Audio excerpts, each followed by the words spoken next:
Hey guys, how you doing? This will maybe be my last video of the year. 2020, finally over. Although I'll probably just keep saying, anytime anything bad happens, I'll just be like, 2020, what a heck of a year.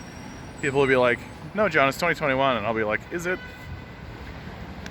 It just feels like this year's not gonna end, and I think that we should get used to it. This is sort of the new normal.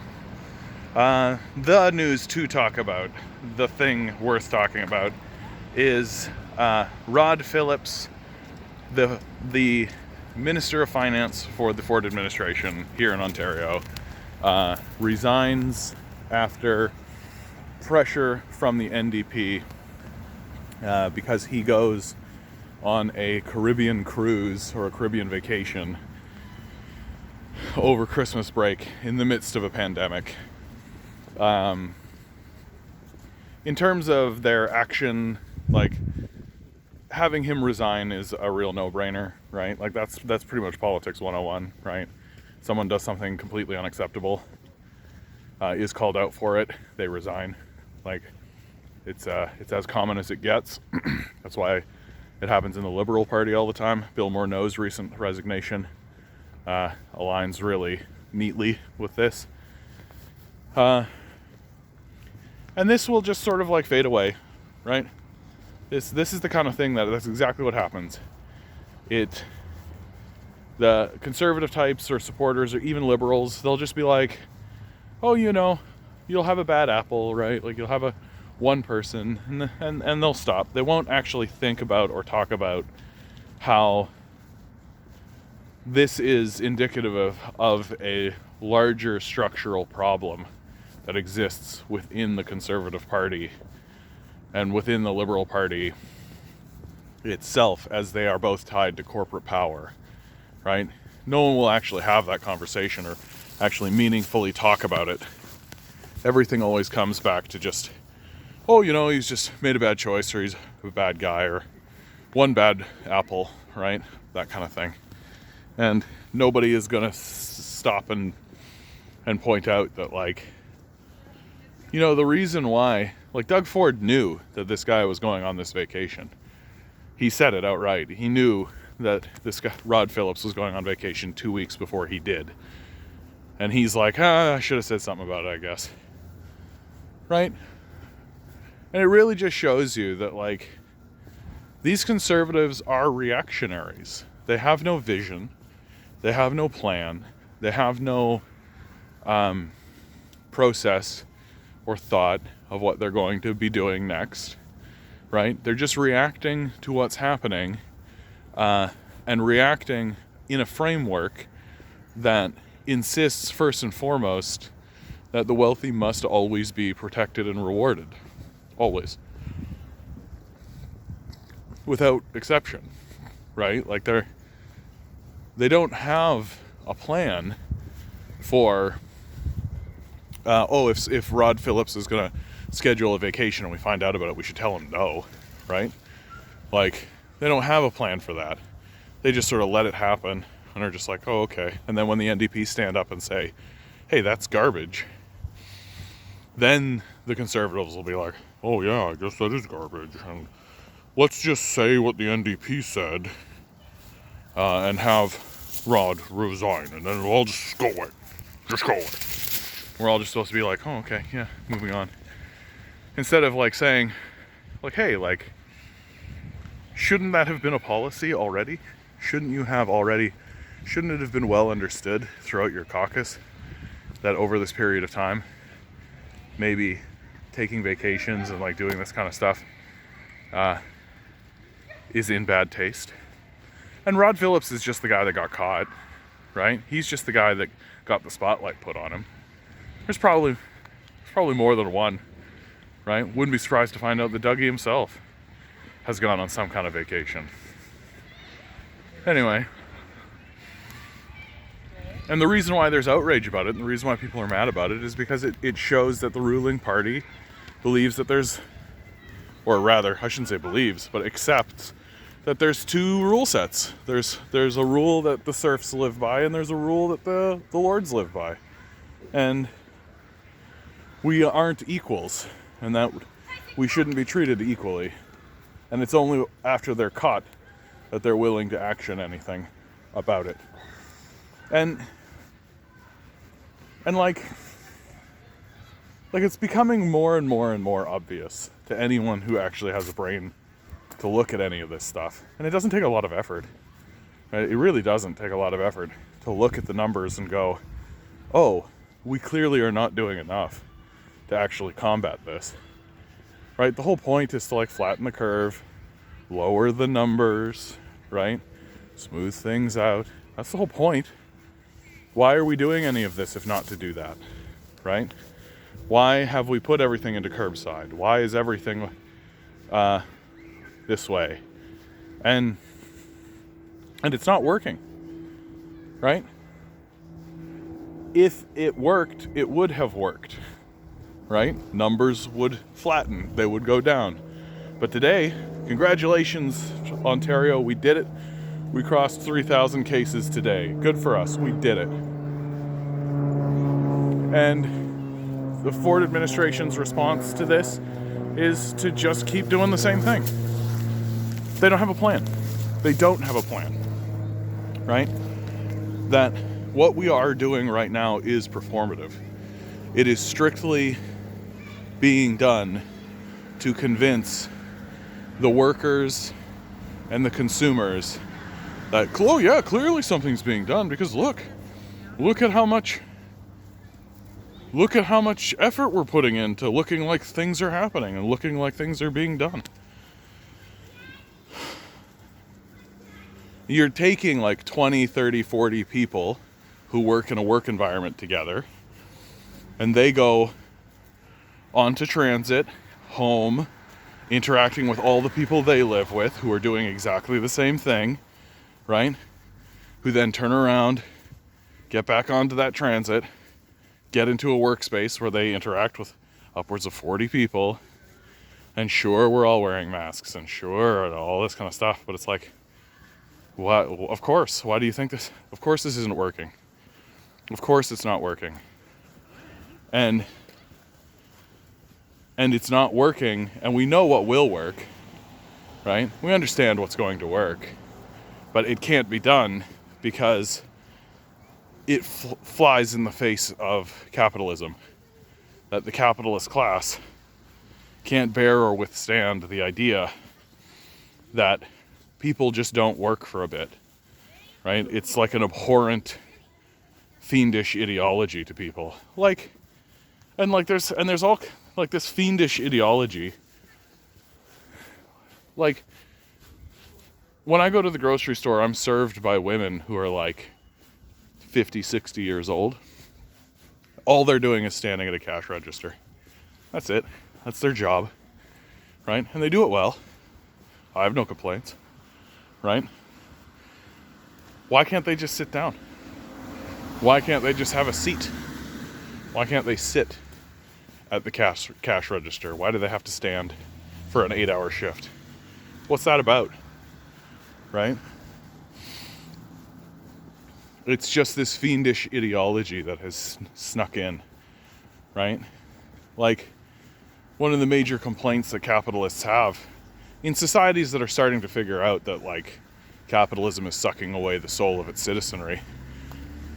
And, like, we've done studies now, like, widespread studies to show that people produce more and are more effective workers and students when they have less hours, right?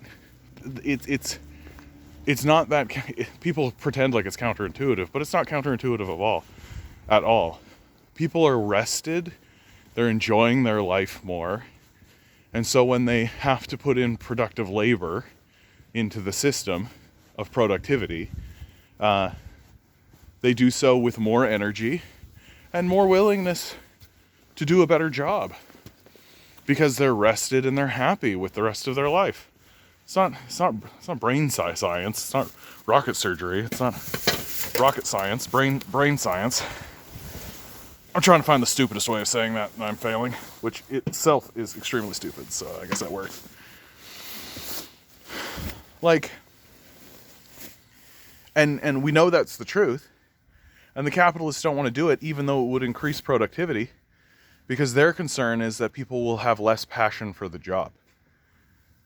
Like, what are you, a fucking sociopath? Like, what do you give a fuck about that? Less passion for the job. How do you measure that? What's that even mean, right? It's literally the capitalist class just saying, oh, my feelings matter more than evidence. That's really what it is, right? It doesn't matter what you present to these capitalists, right? It doesn't matter what evidence you show. You could quadruple productivity. You could make productivity so high that you could increase their profits by a ton. Like, this goes back to the argument I had about, like, we could eliminate homelessness and it would be cheaper for us to do. But that removes, like, right now the capitalists have your balls in their hands and they can squeeze it as hard as they want, right? And if you said to them, hey, you'll actually make more money and your workers will be more productive if you stop squeezing their balls so hard. But then the capitalists go, but I like squeezing their balls. That's what's happening, right? We're in some weird, like, kink fetish right now where capitalists are trading, like, literally trading money. They're spending more to spread suffering. And they don't care to have a plan. They don't care to have an idea. They don't care to have a vision. They don't care to improve things, because they're just reacting to what's going on around them. As long as they can keep squeezing your balls, they're happy, right? They don't need the extra money. Like, they don't need the extra money, so they'll happily just pay more to get off on making you suffer.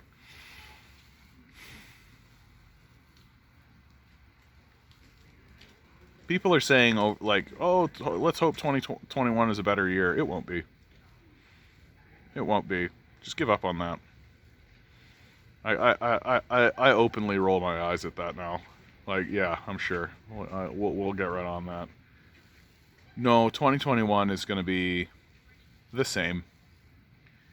Right? It's going to be the same. You've got people like Mitch McConnell voting down the $2,000 stimulus bill that gets passed in the House in America, goes to the Senate, gets voted down by Mitch McConnell, right, the leader of the Senate.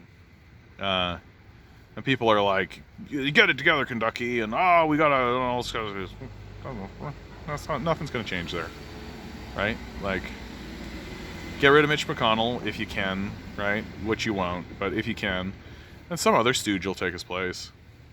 Like, and then by the time all this shuffling happens, and, like, Donald Trump is no longer your president, but it's Joe Biden, then Joe Biden vetoes it. Like, and it's all just a storm in a teacup, because they all work for the same people, right? They all work for the same people. And, like, someone like Nancy Pelosi is just going to be like, yeah, sure, we'll pass that $2,000 check. Let me phone Mitch McConnell. Hey, Mitch, you're going to vote that down, right? Oh, okay, great. Click. Mitch McConnell's probably thinking to himself, like, I'm due to retire anyway. So even if I get ousted, I'm getting pretty old. I'm getting pretty, like, I could move on from this. I've made a lot of money. I've made my millions. I can just vote down this $2,000 bill thing, and they'll give me a couple million for doing that. So sure. Like,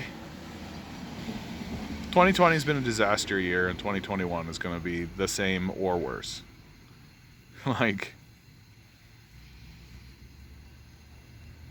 I am looking forward to when there is some kind of formal declaration that this pandemic has ended. It does have to eventually end, right? It does have to eventually end. It will be nice to go outside again. It'll be nice to be amongst the people again.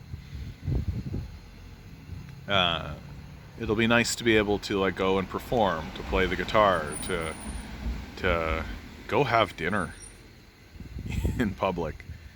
All of those things are going to be very nice. All of those things are going to be very nice. And what we're doing right now, which is not much of anything, honestly, is going to extend the time it takes to get to that point. right? That there are other nations that are returning to some semblance of normalcy because they have control over this situation. And they have control over the situation because they took lockdowns seriously, because they did serious lockdowns, because they understood that business comes back but people don't.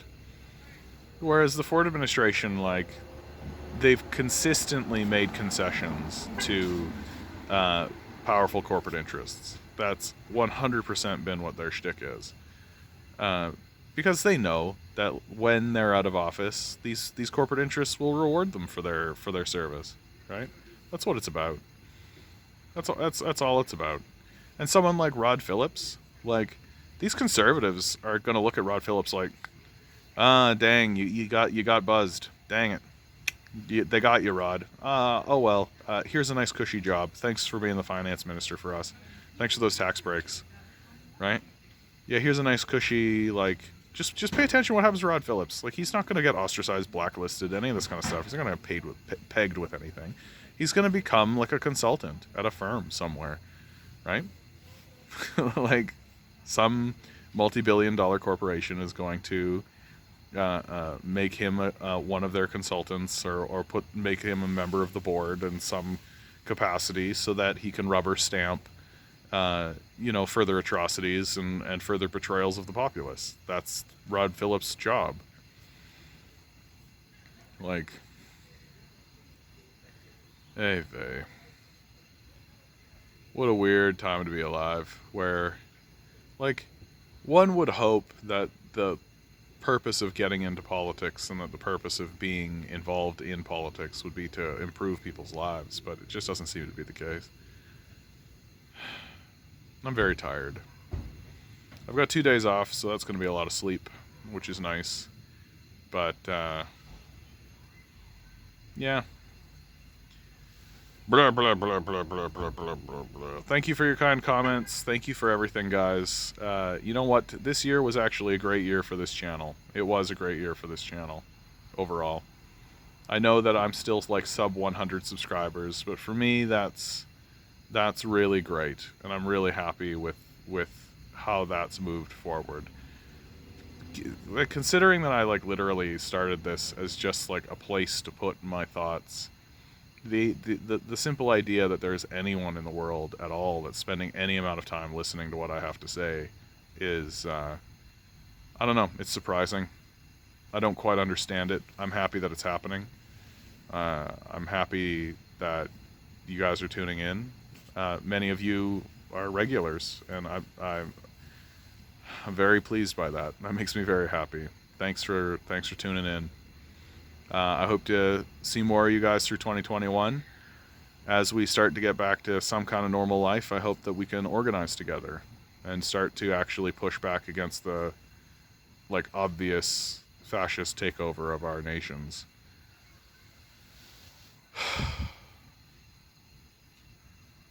Good luck out there, guys. Yeah, good luck.